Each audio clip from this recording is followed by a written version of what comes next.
Қайырлы күн, құрметті көрермен, тыңдарман. Бүгін күн сәрсенбі, күндеріңіз сәттілікке, жаңа мүмкіндікке, жақсы жаңалыққа толы болсын. Сәтті күн бағдарламасы өз жұмысын бастайды. Эфир тізгінінде әдеттегідей мен Айдана Болатқызы. Сонымен қатар бүгінгі студиямыздың қонағы ел тыныштығы жолында қызмет етіп жүрген әскери тәрбие мен әлеуметтік құқықтық жұмыстарға жауапты 54-51 әскери бөлім командирінің орынбасары подполковник Жүсіпбеков Мақсұт Амангелдіұлы. Студиямызға қош келдіңіз, көңіл күйіңіз қалай? Бәрі жақсы, тамаша, рахмет. Аман-есен жетіп алдыңыз ба? Иә, жеттік. Тамаша. Құрметті көрермен, тыңдарман, бағдарламамыздың шымылдығын әдеттегідей әсем әуенмен тыңдап алайық. Бізбен бірге болыңыздар. Құрметті көрермен, біз эфирге оралдық. Эфирде сәтті күн бағдарламасы. Ендеше біз сұхбатымызды бастасақ. Мақсұт мырза, өзіңіз жайлы айта кетсеңіз, өз қызметіңіз жайлы. Өзім жайлы таныстырып өтетін болсам, Жүсіпбеков Мақсұт Амангелдіұлы. Осы еліміздің Қызылорда облысының Сырдария өңірінің тумасымын. 1998 жылы мектепте 8 сыныпта аяқтап, сол кездегі қазір Түркістан облысында орналасқан Шымкент қаласындағы әскери мектепті оқуға түсіп, оны тамамдап, ары қарай әскери жоғары оқу орнына жол ұстап, содан еліміздің солтүстік өңірінде Петропавл қаласындағы қазіргі ұлттық ұланның академиясын оқып, оны бітіріп, 4 жылда оқу бітіргеннен кейін офицер шенін алғалы, лейтенант болып, өзімнің офицерлік қызметінде еліміздің батыс өңірінде бастадым. Ол Батыс Қазақстан облысында. Сосын барып ары қарай қызметіміз әскери адам болғаннан кейін, ол әскери адамның өмірінде көптеген маңызды қадамдар болады. Оның барлығы қызмет бабында өсу, әскери шен алу дейді. Сол қызмет бабы бойынша батыс өңірліктің барлық қалаларында қызметін атқардым. Осы орталық өңірінде болдым, шығыс өңірінде болып. Одан мен осы 23 жылы Астана қаласында орналасқан Қазақстан Республикасының қорғаныс күштерінің қорғаныс университетін 2 жыл оқып тамамдап, қазіргі таңда міне осы ұлттық ұланның орталық өңірлік қолбасшылығына қарасты 54-51 әскери бөлім командирінің тәрбие және әлеуметтік жұмыстар жөніндегі орынбасар лауазымына келіп, қызметін ары қарай жалғастырудамын. Бұл мамандық енді әрбір мектепте қабырғасында оқығанда әрбір баланың өзінің мақсаты болады ғой, оны білесіз бәріңізде. Сол кезде сол 8 сынып, 7 сыныптан бастап қойған мақсатым, сол мақсатымды көздеп, қазіргі таңда міне сол көздеген мақсатыма жетіп, елге өзіміздің қарулы күштерімізді және ұлттық ұлан қатарында қызметін атқарып келем, әлде атқарамыз. Көптеген сарбаздарды үйретіп, оқытып, офицерлер құрамын оқытып, өзімнің кішкене болса да бір үлесімді қоғам қосып жатыр деп есептеймін. Барлық қызметіміз болса ұлттық ұлан қатарында жүргенбіз. Ендеше 54-51 әскери бөлімі қашан құрылды, қандай мақсатпен? Біздің әскери бөлім шыныға көңіл бөлетін болсақ, бұл әскери бөлім тарихы өте үлкен. Бұл 1966 жылы құрылған әскери бөлім. Бұйырса биыл мерейтойымыз болады, 60 жылдығымыз. Бұл әскери бөлімде көптеген ұлттық ұлан қатарында қызмет атқан генералдар қызмет атқарған. Сол генералдардың және біздің қазіргі таңдағы ардагерлеріміздің көп қызмет атқарып, көптеген үлестері қосылған, тарихы өте мол. Осы Қарағанды қаласындағы қоғамдық тәртіп пен қоғамның және азаматтардың құқыларын қамтамасыз ету мақсатында құрылған әскери бөлім есептеледі. Сондықтан біздің әскери бөлім осы біздің Қарағанды қаламызда орналасқан қоғамдық тәртіпті қамтамасыз етуге өте үлкен үлес қосып отыр деп айтамын. Бөлімде қанша әскери қызметші бар? Әскери бөліміміз осы орталық өңірліктегі ұлттық ұландағы үлкен әскери бөлімдердің бірі. Бізде енді жалпы айтқанда 500-ден астам мерзімдік қызметтегі әскери қызметшілер бар. Келісімшарт бойынша әскери қызметшілерінде олардың саны 200 адамнан асады. Және офицерлік құрамы бар. Олардың да саны 200-ге жуық деп айтсақ болады. Үлкен әскери бөлім өз міндеттерін адал орындап келе жатқан қазіргі таңда осы Қарағанды қаласында орналасқан. Сіздерде қандай оқу жаттығулар тұрақты түрде өткізіліп тұра ма? Әрине, әскери бөлім, әскерге келген біз әскери өмірге өзімізді арнағаннан кейін өзіміз арнайы білімдеріміз бар. Сол білімдерімізді әскер қатарынан шақырылған жас сарбаздар бірінші келген күннен бастап береді. Соған арнайы жауынгерлік дайындықтың жоспары бойынша сабақ кестесіне бекітілген сабақтар жүргізеді. Арнайы сабақтар болады. Ол теория жүзінде болуы мүмкін, кестеге сәйкес, және практикалық далалық сабақтар бар, оқу сабақтары бар.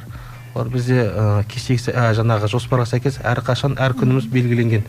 Бізде бекітілген күнтізбесі бар. Сол күнтізбеге қарасты өзінің уақыт бөлінген әр сабаққа. Және мектеп қабырғасында, жаңа университетте белгіленген өзінің оқу сағаттары болады. 50 минут дейміз, 1 сағаттық.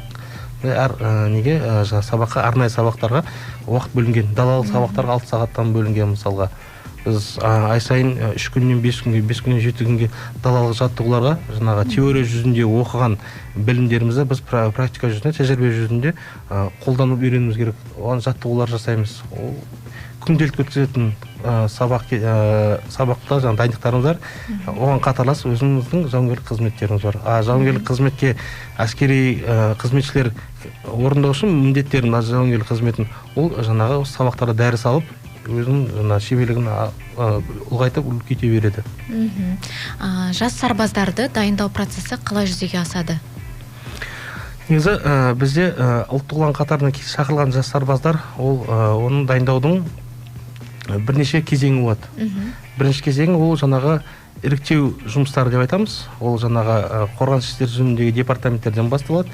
Әр еліміздің облысында, әр төңірегінде арнайы мамандарымыз бар. Олар алдын ала жаңағы әскер қатарына дайын болған азаматтарымызды 18-ге толған іріктеу жұмыстерін дайындап, оны кейін өзіміздің көрсетілген уақытымыз болады. Әскери жаңағы қорғаныс департаменттерге барып, сол іріктеу жұмысын жүргізгеннен кейін екінші кезеңіміз өзімізді іріктеп, әскери бөлімге алып келеміз. Алып келген жауынгерлерді біз бір ай ішінде жаңағы алғашқы әскери дайындығы мен қызметтік дайындық бойынша өзіміз дәріс беріп сабақтар өткіземіз. Күнделікті.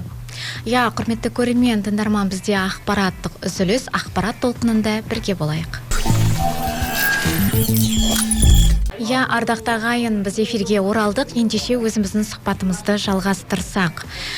Дене дайындығына қаншалықты көңіл бөлінеді? Қазіргі таңда дене дайындығына деген көңіл күй бұрынғыдай, тек кішкене өзгерістер болды.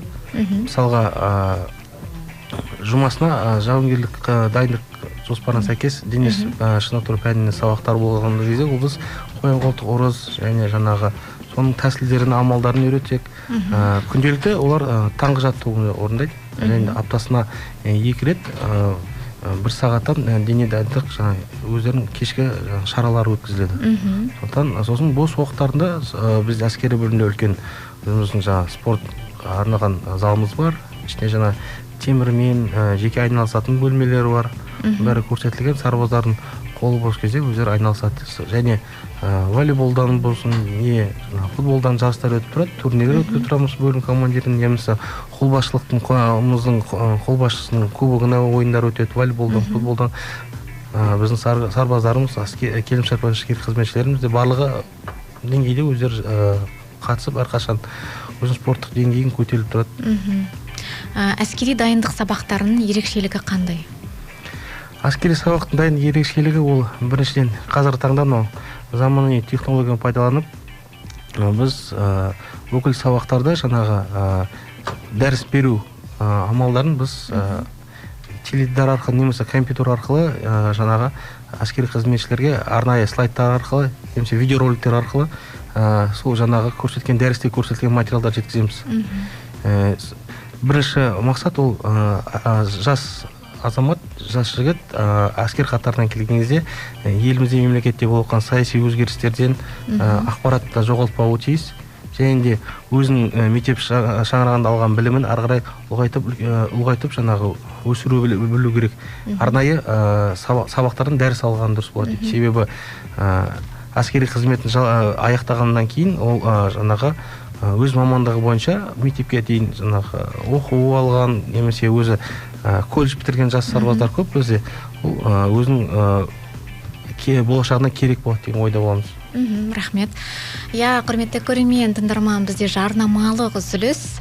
Аздаған минуттардан кейін қайта жолығатын боламыз. Қымбатты достар, біз эфирдеміз. Ендеше сұрағымыздарға жалғастырсақ, жеке құрамның тұрмыстық жағдайы қандай деңгейде?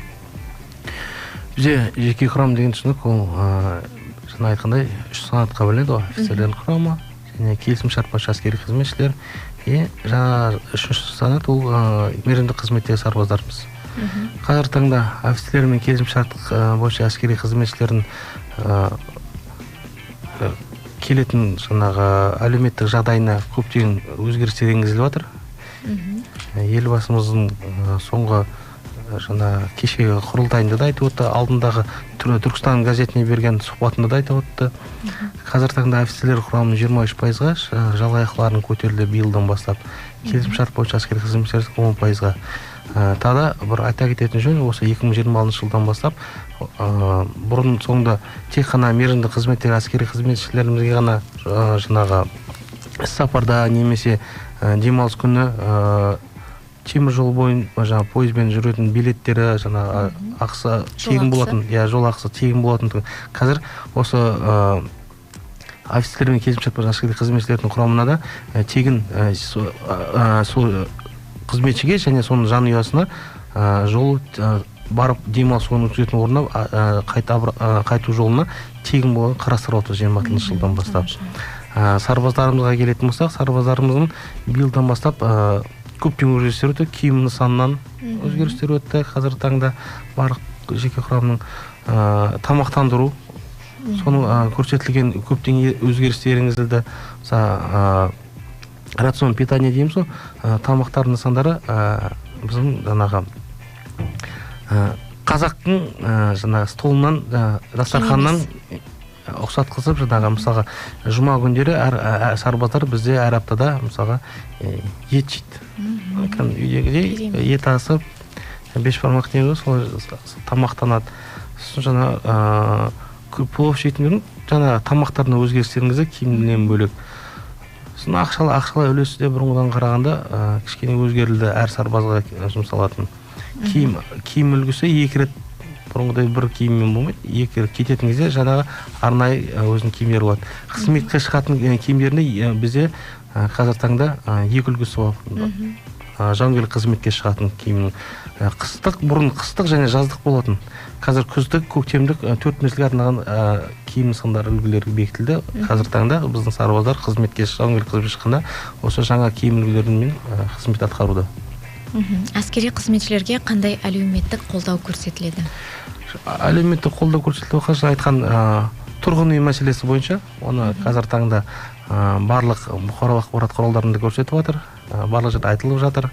Жаңа одан бөлек айтқан жаңағы демалысқа шыққан кездегі жолға төленетін ақшасы тегіні жаңадан қосылып жатқан әлеуметтік тұрғыдан көрсетіліп жатқан жағдай. Мемлекет тарапынан көрсетіліп жатқан көмектердің бірі жаңағы ипотекалық үйдің алу жолдары оңай.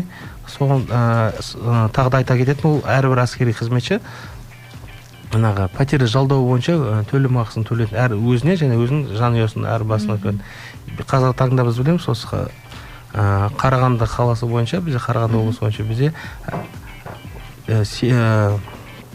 83 мың теңге қалап тұр. Бір әскери қызметші және оның жанұясының құрамына көрсетілген. Сонымен қатар қандай әскери патриоттық іс-шаралар ұйымдастырылып тұрады? Әскери патриоттық іс-шаралар әскери бөлімде тәрбие және әлеуметтік құқықтық жұмыстарға көрсетілген кешенді жоспарланады. Ол ай сайын жоспарланып бекітіліп тұрады. Оған осы жоспарға сәйкес әр демалыс күндері демалыс күн жоспарына байланысты, мерекелік күндерге байланысты өзіміз жаңа іс-шаралар ұйымдастырамыз. Мысалы, соңғы айта кететін жағдай ол көңілді тақпырлар клубының ойын өткіздік осы жақында өткен демалысымызда. Тағы да сарбаздар арасында сарбаз дауысы. Қазір таңда білесіз ғой, енді караоке деген көп кеңінен тарап кетті. Қазір таңда бізде сол әскери өмірде де сарбаздар караоке барына таңғалып, жаңа бар өз ішкі дүниесін шалып, өзінің осындай таланты бар екенін біліп, сарбаздар осындай үлкен конкурс өткізген болатынбыз. Және мектепте енді білеміз, сол барлық класс ашық сабақтар болып өтетіндігі, сол сияқты бізде де арнайы клуб бар, кітапханамыз бар.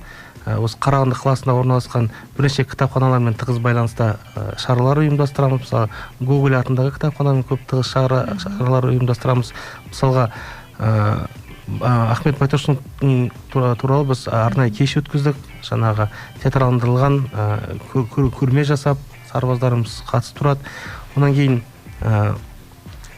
біздің жаңа достық үйінде тығыз байланыстамыз. Олармен де жаңағы арнайы сарбаздарымызбен өзіміздің тәуелсіздік күніне арналған, республика күніне арналған шараларды әрдайым қатысамыз да, сосын сол шаралардың қоғамдық тәртіпті бұзылмау үшін қызметінде атқарып, оны қамтамасыз да етіп тұрамыз.